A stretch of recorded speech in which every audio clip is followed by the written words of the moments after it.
Hello, what's up guys? Welcome back to my vlog. So, ang vlog natin ngayon guys is fried rice tayo. So, ang ating gagamitin ngayon is yan, ang ating mga sangkap, ang ating mga ricado. So, ayan guys. So, nalagyan na natin ng mantika ang ating kawali.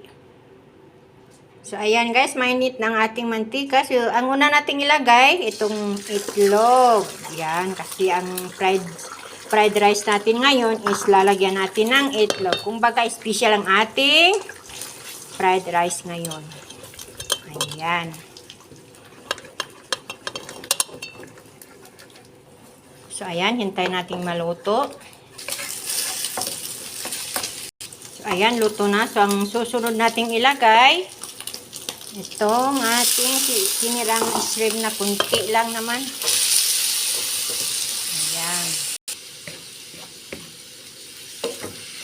Ayan, hintayin natin maluto na naman yan. Sunod natin lagay yung luya.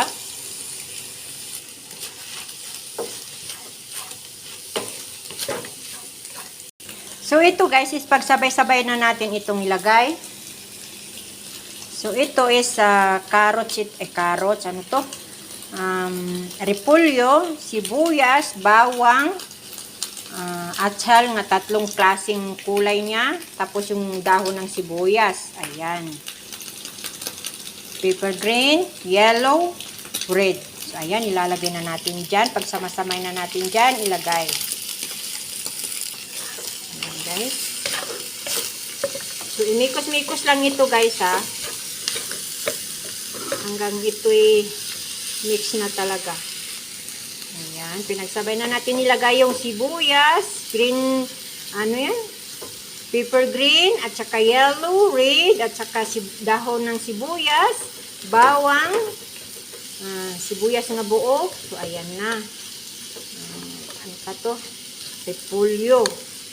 So, dahil naluto na yung ating mga ingredients, ilalagay na natin itong kanin.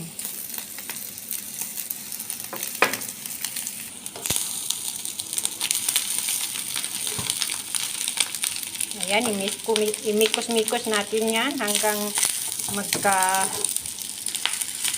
na lahat. So, ayan guys. So, lagyan natin ng kunting ajinomoto at kunting asin. Kasi yung kanin na yan, may asin na yan at saka magic cubes. And then, the last part is lalagay natin yung sili. Ayan. Ayan guys, mikos-mikos na natin yan. Naka-dance-dance kasi itong kawali natin. Parang gusto rin mag-reels.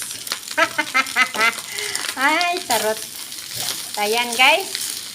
So, luto ng ating fried rice with itlog at saka mga gulay. Yan. So, kain na tayo guys. Tawagin ko ng aking mga kaibigan. Ayan guys. So, thank you for watching guys. Ayan.